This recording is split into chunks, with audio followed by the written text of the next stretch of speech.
Hi everyone, thank you so much for reading my article on making your message, and also on imposter syndrome, which is what I'd like to talk a little bit more about, and just give you some tips that helped me overcome this syndrome and continue to. And so the first one is adopting a growth mindset. And what do I mean by that? When you have a rigid, fixed mindset, first of all, it goes hand in hand with perfectionism, that all or nothing mindset, that just that fixed right or wrong, there's no gray area, that kind of very rigid mindset is not a growth mindset.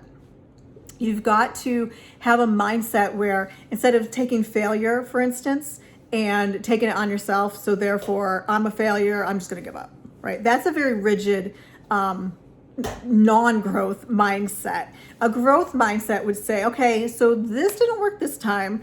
What can I learn from this? And how can I do it better next time? So it's constantly putting one foot in front of the other instead of just giving it up and taking on that failure. I'm a failure. I suck. Why bother? I'm done. Right?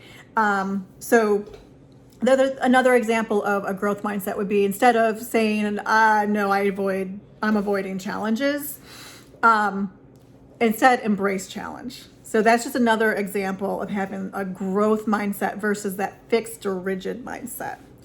So another thing that has helped me is visualizing success.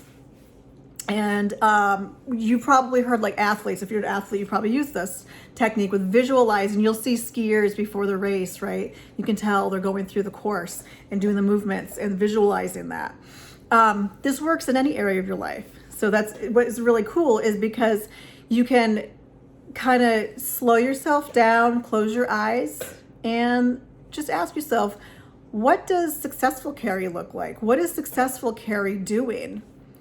And just visualizing that. And that vision may change over time, because the more you practice it, because remember, the key to any of these things is consistent practice. The more you consistently practice it, that vision might get sharper, it might get more detailed, right? So visualizing success is another little tip. Another one is replacing that negative self-talk with positive self-talk.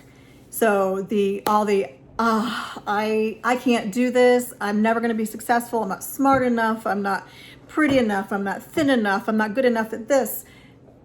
Just flip those over, okay? So those are your limiting beliefs talking. All that negative chatter in your head, flip them over. I am. So I am successful. I am a successful entrepreneur. I am a successful caring health coach.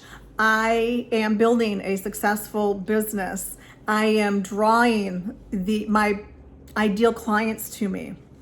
So practice and then speak it out loud. Don't just keep it in here. Speak these I am statements out loud. And again, consistently every day. Okay. Another one is the what if bias. So this one is, you're getting all in your head, right? And you're like, well, what if I put myself out there and people don't like me, people judge me, people criticize me? What if I just work and work and I don't make any money and I don't get any, what ifs, right? Those are the negative ones.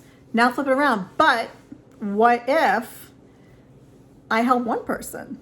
What if people are looking for someone like me? Because P.S. they are.